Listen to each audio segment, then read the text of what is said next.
আবারও ছোট্ট একটা মিনি ব্লগ নিয়ে চলে এলাম বন্ধুরা। আজ দুপুরবেলা দেখো এই যে আমাদের মিনি কেমন ভাবে ও খাটের উপরে ঘুমায়। প্রতিদিনে ঘুমায় কিন্তু ভিডিও করা হয় না। তা আজ ভাবলাম যে তোমাদেরকে একটু ভিডিও করে দেখাই। একদম দেখো মানুষের মতন সোজা হয়ে শুয়ে ঘুমাচ্ছে।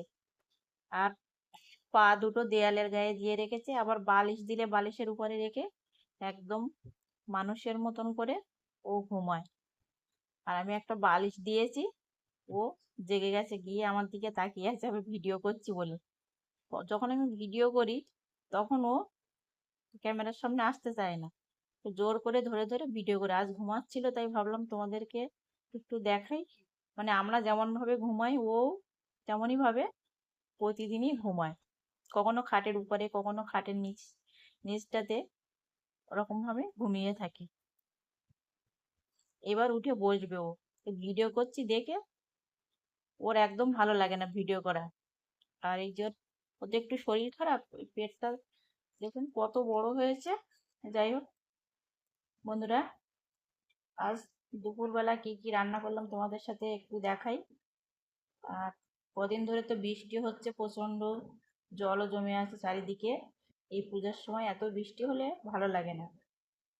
তবে আজ সকালবেলা আমি বাজারে গেছিলাম বাজার করতে, বাড়িতে কিছু সবজি মাছ নিয়ে আসি।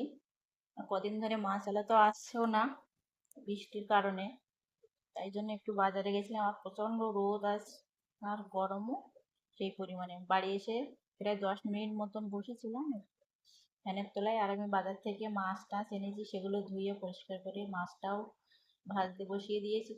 এই যে রুই মাছ এনেছিলাম, সেটাকে নুন হলুদ মাখিয়ে ভেজে নিচ্ছি। আর এদিকে আছে চিংড়ি মাছ, চিংড়ি মাছটা কেটে ধুয়ে নুন হলুদ মাখিয়ে রেখেছি, ভাজা করব।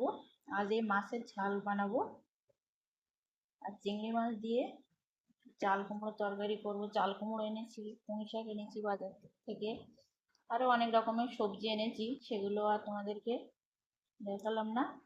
ওই যে চাল কুমড়ো, আর এদিকে আছে পুঁই শাক। চাল কুমড়োটাও রান্না করব, মাছের ঝাল হবে। এটুকুই আজ দুপুরবেলা রান্না বান্না হয়েছে। তোমরা কে কে রান্না করলে অবশ্যই কমেন্টে জানিও।